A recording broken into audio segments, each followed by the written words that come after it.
எவன் என்னிடம் பூர்ண சரணாகதி அடைந்திருக்கிறானோ, எவன் என்னை விசுவாசத்துடன் வணங்குகிறானோ, எவன் என்னை நினைவில் இருத்தி நிரந்தரமாக தியானம் புரிகிறானோ, அவனை வாழ்வின் சிக்கல்களிலிருந்து விடுவிப்பது என்னுடைய கடமையாகுங்கிறார்.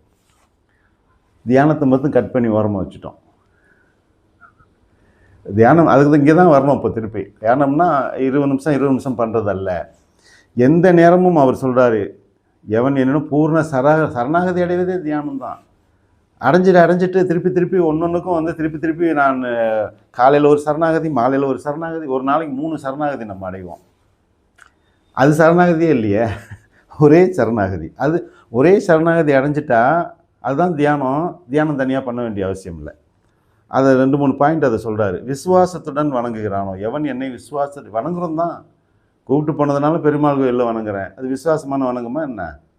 என் நண்பர்கள் கூப்பிட்டு போகிறதுனால சிவன் கோயிலில் போய் வணங்குறேன், அது விசுவாசமா? கிடையாது.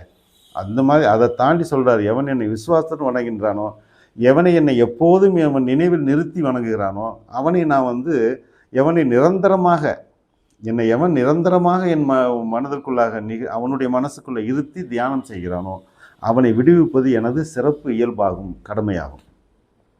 அடுத்து சொல்கிறார், என்னை நினைவில் இருத்தி இருப்பவர்கள். அடுத்த செகண்ட் சொல்லி முடிச்சிட்டாரா? இங்கே தான் அடுத்த செகண்ட் உடனே டென்ஷன் ஆகுறாரு.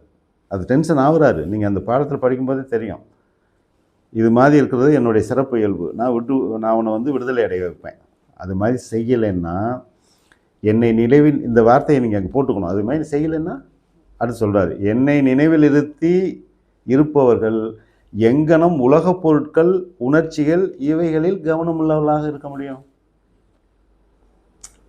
இதைத்தான் நம்ம நேரில் உட்காந்துருக்கும்போது, ஏன்ப்பா நான் 30 நாளும் முழு நாளும் சாய்ராம் சொல்லிட்டே இருக்கேன், எனக்கு தான் இவ்வளோ கஷ்டம் அப்படின்னு சொல்கிறவங்க, ஏன்ப்பா நீ சாய்ராம் சொல்லியிருந்தா உனக்கு ஏன்ப்பா அந்த கஷ்டம் வரப்போன்னு சொன்னோமே, அது இந்த பாரா தான். நீ யோக்கியமாக சாய்ராம்னு அவனை நினைவு நிறுத்தி தியானம் செய்து கொண்டு இருப்பேனால் உலகப் பொருட்களான உன் பொண்டாட்டி மேலே பிரச்சனை எப்படி உனக்கு வரும்?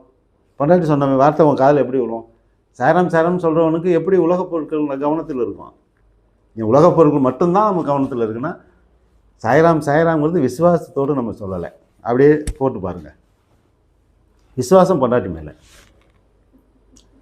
இப்போ அதுதான் புள்ள மேலே சொல்கிறேன், ஒரு வார்த்தைக்காக சொல்கிறேன். புள்ள மேலே, உலகம் மேலே, காரு பைக்கு மேலே, வீடு மேலே, அது எப்படி இதாக இருக்கும் இல்லையா?